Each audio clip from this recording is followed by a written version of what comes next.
सबसे powerful moment क्या होता है? जब तुम्हें सब समझ आ जाता है। लेकिन प्रॉब्लम ये है, जब समझ आ जाता है तब निकलना आसान नहीं होता, क्योंकि तुम सिर्फ किसी इंसान से नहीं, एक पैटर्न से जुड़े होते हो। कभी साइलेंस से कंट्रोल, कभी कंफ्यूजन से हुक, कभी फियर से प्रेशर, कभी प्यार से अटैच। सब कुछ मिक्स हो चुका होता है और फिर एक दिन तुम रुकते हो और पहली बार रिएक्ट नहीं करते। फोन उठाते हो, मैसेज टाइप करते हो, फिर डिलीट कर देते हो। तुम Hey listen, if you're facing problem to find my videos one by one, just search on YouTube that and you will find that. Enjoy. नहीं करते, तुम जस्टिफाई नहीं करते, तुम बस ऑब्जर्व करते हो।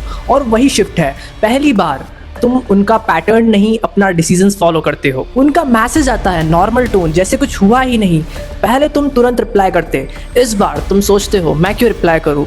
गिल्ट आता है, फियर आता है, या वो चला गया तो। और उस मोमेंट में तुम्हें सब याद आता है, silencing, gaslighting, fear, comparison, confusion, सब एक लाइन में कनेक्ट हो जाता है और तुम्हें समझ आ जाता है ये सब रैंडम नहीं था, ये पैटर्न था और तुम उसके पार्ट थे। उस दिन तुम उन्हें नहीं छोड़ते, तुम सिस्टम छोड़ते हो। रिप्लाई स्लो होता है, कॉल्स कम होती हैं, एक्सप्लेनेशन ज़ीरो, और धीरे धीरे उनका कंट्रोल कम होता है।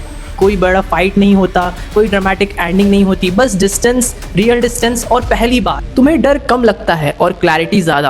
और वही फ्रीडम है। मैनिपुलेटर स्ट्रांग नहीं था, तुम अनअवेयर थे।